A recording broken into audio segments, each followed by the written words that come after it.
MLAs को खराज अकीदत पेश करने के साथ होगा, जिनका हाल ही में इंतकाल हो गया था। जुमे को जम्मू कश्मीर असेंबली के ये 4 मेंबरान जम्मू और राजधानी असेंबली की नशिस्तों पर वोट भी डालेंगे। यही तमाम मेंबरान, चूंकि राज्यसभा के लिए वोटिंग होनी है तो 2021 से ये सीटें खाली हैं, क्योंकि पिछले साल तक असेंबली इंतखाबात नहीं हुए थे। असेंबली सेशन से ऐन कबल बुध को नेशनल कॉन्फ्रेंस की मीटिंग हुई। इस पर वजीर आला उमर अब्दुल्ला ने कहा कि असेंबली इजलास से पहले नेशनल कॉन्फ्रेंस की एमएलएस के साथ मीटिंग एक रस्म थी, जिसका मकसद आइंदा राज्यसभा इंतखाबात के लिए हिकमत अमली बनाना था। नेशनल कॉन्फ्रेंस मीटिंग में कांग्रेस की शिरकत न करने पर सीएम उमर अब्दुल्ला ने कहा कि ये उनकी अपनी मीटिंग थी, इसमें कोई मसला नहीं होना चाहिए, हमारे दरमियान सब कुछ ठीक है। नहीं, कोई नहीं, उनकी अपनी मीटिंग थी, वो अलहदा पार्टी हैं, उनकी अपनी मीटिंगें होती रहती हैं। लेकिन जहां तक इलेक्शन के हवाले से बात है, उन्होंने बार बार कहा है कि इस इलेक्शन में वो किसी तरह भी बीजेपी की मदद या बीजेपी की कामयाबी नहीं होने देंगे। तो उनको अपनी मीटिंग करने दीजिए, इसमें किसी को एतराज नहीं होना चाहिए। तारिक हमीद कर्रा साहब ने जिस तरीके से बताया, we have to wait for the green signal of high command. जनाब, उनका अपना सिलसिला, उनका अपना तरीका होता है। उनकी पार्टी और हमारी पार्टी में इतना तो फर्क है कि उनकी जो यहाँ पे लीडरशिप है, उनको अपने हाई कमांड के सिग्नल का इंतजार करना होता है। हम अपने फैसले यहीं करते हैं, लेकिन ये कोई नई बात नहीं है, ना इससे किसी को कोई परेशानी होनी चाहिए।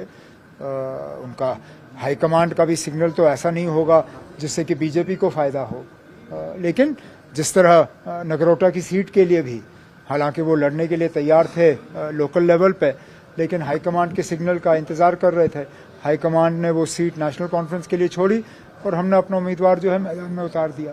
कांग्रेस ने नेशनल कॉन्फ्रेंस के ज़ेरे एहतमाम लेजिस्लेचर पार्टी मीटिंग से फासला बरकरार रखा। कांग्रेस लेजिस्लेचर पार्टी मीटिंग के अख्ताम के बाद जेकेपीसीसी के चीफ तारिक हमीद कर्रा ने कहा है कि कांग्रेस लेजिस्लेचर पार्टी मीटिंग बेनतीजा रही और उन्होंने नेशनल कॉन्फ्रेंस के सदर डॉक्टर फारूक अब्दुल्ला को इसके बारे में मुत्तला कर दिया है। यानी उनका ये कहना था कि ये जो मीटिंग हमारी हुई है, इसमें हमने बहुत सारी बातें की हैं, लेकिन ये मीटिंग अभी अधूरी है, हमारी फिर से मीटिंग इस ताल्लुक से होगी, और हमने इस ताल्लुक से फारूक अब्दुल्ला को इत्तला भी कर दिया था। आज कांग्रेस लेजिस्लेचर पार्टी की मीटिंग का इनेकाद हुआ, सभी मेंबरान शामिल रहे और कल होने वाली असेंबली सेशन के बारे में जम्मू और कश्मीर को दरपेश सियासी, माशी और इंतजामी मामलात के अलावा तरक्याती मंजरनामे पर सिर हासिल बहस हुई। कांग्रेस लेजिस्लेटिव पार्टी अपने अवाम के तय जिम्मेदारियों को निभाने के लिए वादाबंद है और असेंबली फोरम को इज्जत और एतबार के साथ इस्तेमाल करने की सलाहियत रखता है। मीटिंग में नेशनल कॉन्फ्रेंस के सदर जनाब फारूक अब्दुल्ला की जानिब से अलायंस पार्टनर्स को आज शाम के लिए मदऊ किया गया था, जिसमें मेंबरान असेंबली को शामिल होने के लिए कहा गया था। मेंबरान असेंबली के जायज़ एहसासात, जज्बात व ख्वाहिशात और तजावीज़ को कलमबंद करके कांग्रेस हाई कमांड के सामने रखा जा रहा है। फैसला लिया गया कि चंद अहम अमूरात के नज़ाकत के पेश नज़र आज की मीटिंग को कल शाम तक मज़ीद बहस व तमहीज़ के लिए मुलतवी रखने का फैसला किया गया। जम्मू कश्मीर असेंबली के आइंदा इजलास से कबल यौमिया उजरत कमाने वालों को रेगुलराइज करना एक बड़ा मसला बन गया है और मुलाजमीन अपनी देरीना शिकायत के हल का मुतालबा कर रहे हैं। एम्प्लॉयज ज्वाइंट एक्शन कमेटी के जनरल सेक्रेटरी सज्जाद पर्रा ने उम्मीद जाहिर की है कि आने वाले इजलास में इस मसले पर गौर किया जाएगा। न्यूज़ 18 से बात करते हुए पर्रा ने कहा कि हम उम्मीद करते हैं कि असेंबली के आइंदा इजलास में यह मसला हल हो जाएगा। जैसा आप डेली वेजर्स की बात कर रहे हैं, देखिए नेशनल कॉन्फ्रेंस कमिटेड है to rehabilitate these daily wagers. इन बेचारों ने बहुत सहा है। आधे डेली वेजर्स जो मैं जानता हूँ 17, 19, 20 साल से काम कर रहे हैं और जो मुआवजा उनको मिल रहा है वो न होने के बराबर है। तो ये बहुत पहले मसला हल हुआ होना चाहिए था। खैर, अब ये नेशनल कॉन्फ्रेंस की सरकार आई है। नेशनल कॉन्फ्रेंस की सरकार ने ऑलरेडी, अगर आपको याद होगा, इस पे एक कमेटी भी बिठाई है जिसके फाइंडिंग्स शायद अभी मंजर-ए-आम पे नहीं आएंगे, बट मैं आपके ज़रिए से उन सब डेली वेजर्स को यकीन दिलाना चाहता हूं कि नेशनल कॉन्फ्रेंस हुकूमत लाइव है उनके इश्यूज से, उनकी प्रॉब्लम से। महकमे हायर एजुकेशन के एडिशनल चीफ सेक्रेटरी शांतमनु ने कहा है कि असेंबली इजलास के पुरअमन इनेकाद के लिए तमाम तैयारियां मुकम्मल कर ली गई हैं। उन्होंने मजीद कहा कि इलेक्शन कमीशन ने राज्यसभा इंतखाबात के लिए भी तमाम जरूरी इंतजाम कर लिए हैं। श्रीनगर के गवर्नमेंट एजुकेशन कॉलेज में डिजास्टर मैनेजमेंट वर्कशॉप में हिस्सा लेते हुए शांतमनु ने कहा कि आया 11वीं जमात के इम्तहानात अगली बार होंगे या नहीं, इस पर गौर किया जाएगा। बीजेपी लीडर अल्ताफ ठाकुर ने नेशनल कॉन्फ्रेंस और कांग्रेस के दरमियान इत्तेहाद पर तनकीद की है और एनसी पर अपने इत्तेहादी शराकतदारों का इस्तेहसाल करने का इल्जाम लगाया है। आने वाले असेंबली सेशन और राज्यसभा इंतखाबात के लिए कांग्रेस को एनसी की दावत पर बात करते हुए उन्होंने कहा कि नेशनल कॉन्फ्रेंस हमेशा अपने इत्तेहादी शराकतदारों का इस्तेमाल और इस्तेहसाल करती है। लद्दाख पर हाई पावर कमेटी की मीटिंग दिल्ली में हुई, जिसमें कारगिल डेमोक्रेटिक अलायंस और एपेक्स बॉडी के अरकान ने शिरकत की। इस मीटिंग में लद्दाख के मसाइल पर तबादला ख्याल किया गया। बशमूल रियासत का दर्जा छठे शेड्यूल के साथ साथ 24 सितंबर को होने वाले तशद्दुद पर मीटिंग के बाद लद्दाख की एमपी हनीफा जान ने कहा कि मीटिंग में तमाम मसाइल पर मुस्बत तबादला ख्याल किया गया। इस मीटिंग में केडीए और एपेक्स बॉडी की जानिब से कई नुकात उठाए गए थे। मीटिंग में सोनम वांगचुक पर आयद NSA को मनसूख करने और तशद्दुद के दौरान हिरासत में लिए गए अफराद की रिहाई का भी मुतालबा किया गया। बहुत ही एक अच्छे माहौल में और एक अच्छी शुरुआत से ये मीटिंग हुई है। खुले दिल से चाहे लद्दाख के लीडरशिप हो, चाहे हमारे ऑफिशियल्स हो, होम मिनिस्ट्री के, सब लोगों ने बैठ के जो है हमारे जो मेन मुद्दे हैं स्टेटहुड, 6 शेड्यूल, कॉन्स्टिट्यूशनल सेफगार्ड के ऊपर खुली मन से जो है डिस्कशन हुआ और उनके सामने हमने अपने सारी चीज़ें रखी है।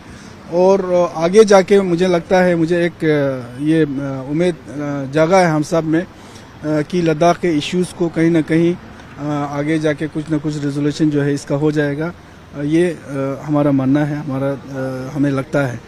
तो शुरुआत हुई है, अभी एक ही मीटिंग में तो कोई फैसला होना मुश्किल है, लेकिन हमने ये गुजारिश यही किया है कि एक टाइम बाउंड में बहुत ही कम समय में कुछ मीटिंगों में जो है वो इन इश्यूज़ पे जो है सही तरीके से मंथन करके जो है इसका रेजोल्यूशन कर रहे हैं। इसमें हमने बाकी जो हमारे जो मेन मुद्दे हैं स्टेटहुड, 6 शेड्यूल के अलावा हमने जो हमारे लद्दाख में जो 24 तारीख को घटना घटी उसके बाद जो स्थिति वहाँ बनी है उस पर भी हमारे जो डिमांड थे, ये जुडिशरी इंक्वायरी का तो इन्होंने अनाउंस किया है, लेकिन जो हमारे जो लद्दाख में जो डिटेनीज है जिनको जेल में बंद किया गया है, सोनम वांगचुक जी पे जो NSA लगाया है और खुसूसन जो फैमिलीज जिन्होंने अपने घर के चिराग खोए हैं उनको एक सही जो है एक कंपनसेशन मिले, ये सारी चीज़ें इनके सामने रखी है, बहुत ज़ोरदार तरीके से रखी है। और सबसे बड़ी बात है कि इस बार हमें लगा कि बहुत ही सीरियसली, सिंसियरली जो है MHA जो हमारे ये है वो बातचीत का शुरुआत जो है उन्होंने किया है। तो एक उम्मीद हमें जगा है कि आगे जाके कहीं ना कहीं हमारे लद्दाख के इश्यूज का नहीं, हमने सोनम वांगचुक जी के बारे में भी उनको बोला है कि उन पे जो NSA लगाया है उसको जल्द से जल्द हटा के उसको रिहा किया जाए। उसके साथ साथ ले में जितने भी हमारे डिटेनीज हैं, हमारे लोगों को जेल में बंद किया गया है, उनके बारे में भी कहा। और खासकर जो हमारे जो इंजरी हुए है और खुसूसन जिन लोगों की मौत हुई है उनके फैमिलीज को जो है बहुत ही एक माकूल जो है वो कंपनसेशन दिया था। एपेक्स बॉडी और KDA की सब कमेटी की हमारे ऑनरेबल MP साहब भी मौजूद थे, दोनों ऑनरेबल चीफ एग्जीक्यूटिव काउंसिलर्स भी मौजूद थे।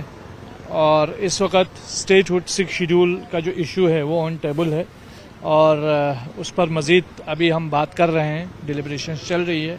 इसके अलावा जो 24 सितंबर को जो घटना घटी थी लद्दाख के अंदर, उसमें हमने जो डिटेनीज है उनको फ़ौरन रिलीज़ किए जाने की मांग की है, जिसमें सोनम वांगचुक साहब भी शामिल है। उनके इशू को भी स्ट्रॉन्गली हमारे को चेयरमैन कम्बर साहब, MP साहब और मैंने और इसके अलावा हमारे दूसरे लीडर्स ने भी, करबलाई साहब ने भी इसको स्ट्रॉन्गली उठाया है।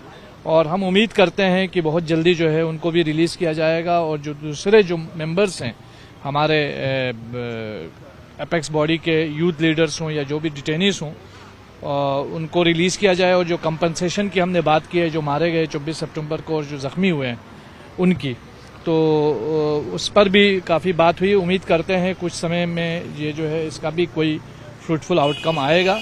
हम पॉजिटिव थे और पॉजिटिव हैं और बहुत जल्दी हम अगली मीटिंग के लिए मिलेंगे जिसमें हम 6 शेड्यूल स्टेटहुड की बात करेंगे। जम्मू के नगरोटा हल्के के लिए 11 नवंबर को वोटिंग होने वाली है। इस हल्के में इंतखाबी माहौल गर्म हो रहा है। न्यूज 18 JKLH की टीम ने नगरोटा के कई देहातियों का देहातों का दौरा किया, लोगों से बातचीत की, जैसे कि कत्ल, बटल वगैरह। इन मसाइल के बारे में मालूमात इकट्ठी करने के लिए जो इंतखाबात में हावी होंगे। नौजवानों और बुजुर्गों समेत वोटरों ने अपने मसाइल दर्ज कराए और उम्मीद जाहिर की कि नौ मुंतखब MLA मुस्तकबिल में उन्हें हल कर देंगे।